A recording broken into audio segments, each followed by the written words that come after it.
The world feels like it's spinning faster than ever, doesn't Yeah, it? it really. Every single day, there's just this flood of headlines. And the real challenge isn't just getting the information anymore, is it?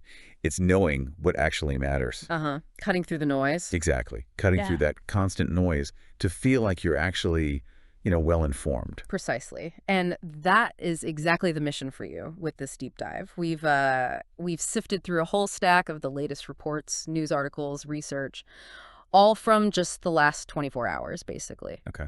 And the goal is to pull out the most crucial insights, maybe highlight some surprising facts, and just offer a clear, concise understanding of what's really shaping things right now. A shortcut. Think of it like that, yeah. That's Your shortcut to genuine insight, not just more headlines. that's it. And we are diving into a pretty broad spectrum today. I mean, we're talking geopolitical shifts, big economic movements, Mm, but also some really inspiring stories too. yeah, Human resilience. yeah. We're going to try and connect the dots for you, give you the so what behind it all, and hopefully leave you with some real perspective, not just, feeling overwhelmed. We'll definitely look at how global institutions are adapting, or maybe struggling to adapt, how economies are reacting Right. to all these pressures, and that big question of where our energy future is actually headed. It's all about seeing those currents beneath the daily news flow. Okay, let's do it. Let's unpack this fascinating snapshot. Hmm. And I think we have to start with the geopolitical landscape. There's this um, fragile ceasefire, right? Came into effect June 23rd. That's right, in the Israel-Iran conflict. Yeah, brokered by the U.S., ended about 12 days of streaks. But it doesn't exactly feel like lasting peace, does it? No, not at all. Especially when you hear Iran's supreme leader vowing revenge and their parliament's apparently moving to suspend cooperation with the IAEA. That sounds serious. It is serious. And no, it absolutely doesn't feel lasting. The key insight here, I think, is that the ceasefire, yeah, it stops the immediate shooting, but it just papers over these really deep-seated proxy conflicts. Right. And the specific demands from both sides, those haven't gone away. So long-term de-escalation, incredibly complex. And the IAEA part. Well, when Iran's parliament talks about suspending cooperation with the IAEA, that's the International Atomic Energy Agency, the UN's nuclear watchdog, All right. that signals an ongoing challenge to international oversight. It just points to more uncertainty down the road for diplomacy, for compliance with nuclear agreements. It goes way beyond just the military strikes. So from that delicate balance there, we also see international alliances under pressure over in Europe. President Zelensky was at the NATO summit in The Hague, pressing leaders again for more aid after those awful Russian attacks that killed, at least 26 civilians? Tragically, yes. What does that tell us about where defense commitments stand right now? Well, it clearly highlights that those commitments are actively being reinforced, especially for Ukraine, obviously, but also for broader European security. So it's not just talk. No, definitely not just talk. We're seeing ongoing pledges of specific advanced weaponry. There are discussions about long-term training programs, renewed joint exercises. The conflict is still absolutely central to shaping, the future of these alliances and their collective defense plans. And as nations are grappling with these conflicts, it really puts a spotlight on the big global institutions, doesn't it? The ones designed for peace, like the UN. Indeed. They just marked their 80th anniversary.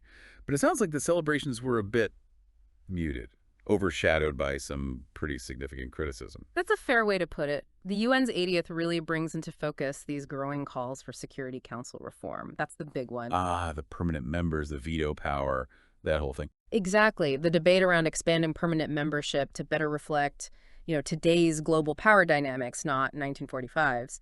But that's often resisted, of course, by the current veto-wielding members who worry about diluting their own influence. Naturally. So yeah, institutions like the UN are under real pressure to adapt, to prove they're still relevant. They're facing challenges to their old structures in this rapidly changing world. It's a moment where people are asking, can these bodies actually keep up? It's a huge question. Now, just briefly touching on a couple of other sort of localized but interesting things from the last day or so.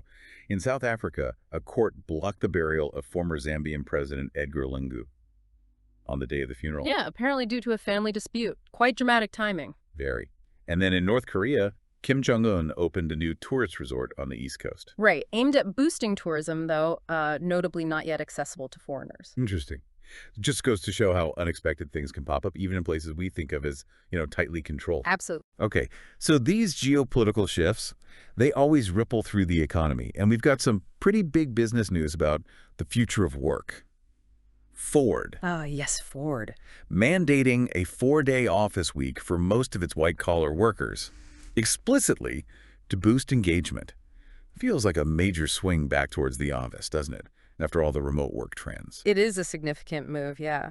Ford's decision, while they frame it as enhancing engagement, definitely reflects this wider corporate push to maybe reclaim some of that in-office culture. Why now, do you think? Could be driven by studies, linking regular in-person interaction to faster innovation. Or maybe it's a reaction to concerns about remote work's impact on things like mentorship, company cohesion over the long haul. It's definitely a bold statement in this whole future of work debate.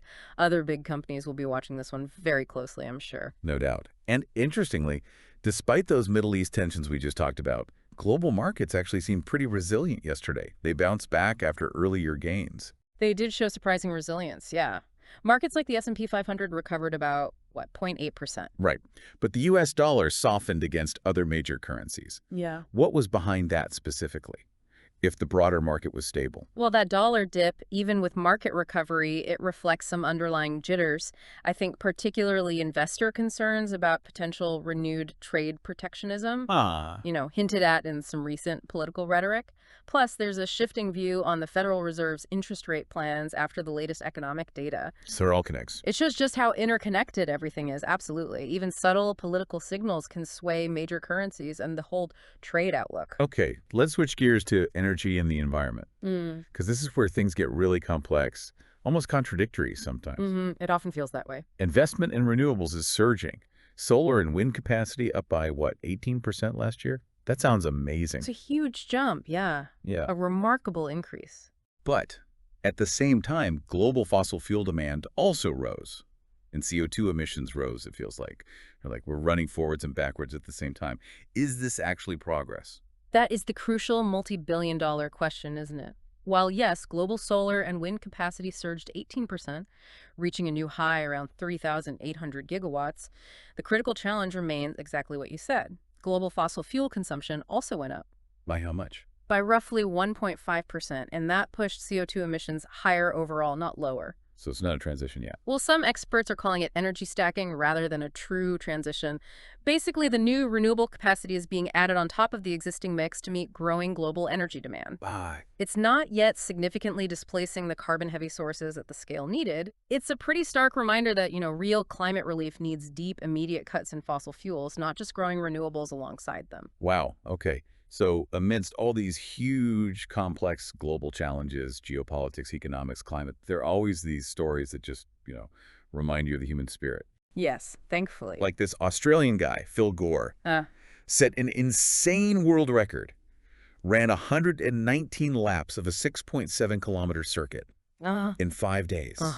Covered 800 kilometers. It's almost unbelievable. It's an incredible endurance. It truly is an absolutely astonishing display of human endurance, perseverance. It's a powerful reminder, isn't it, of what people can achieve when pushed right to their limits. It sort of symbolizes a resilience that goes beyond borders. Totally.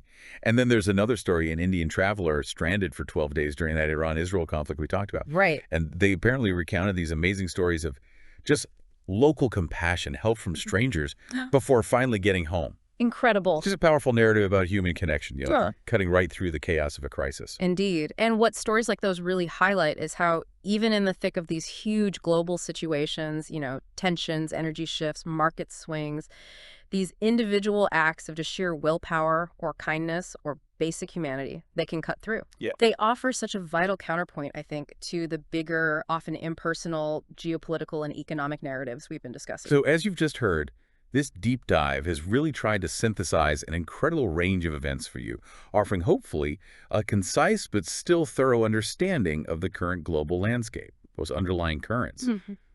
We went from that delicate Israel-Iran ceasefire and Ukraine's ongoing pleas at the NATO summit to the structural criticisms facing the UN at 80 years old. Then we looked at business shifts, like Ford's office mandate, and the market's surprising stability. Yeah, the dollar dip, too. Before getting into that energy paradox, renewables surging, but fossil fuels persisting.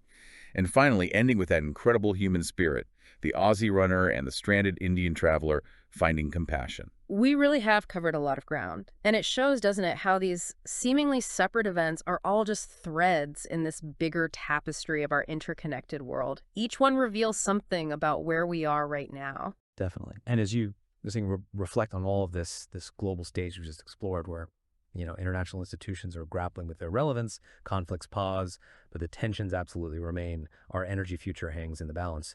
Here's something to maybe mull over. How do you think those individual acts of resilience, like that ultramarathon record or the stranded traveler's story of compassion, how do they intersect with and maybe even shape these much, much larger global narratives? What does it tell us about the human experience amidst all this vast complexity?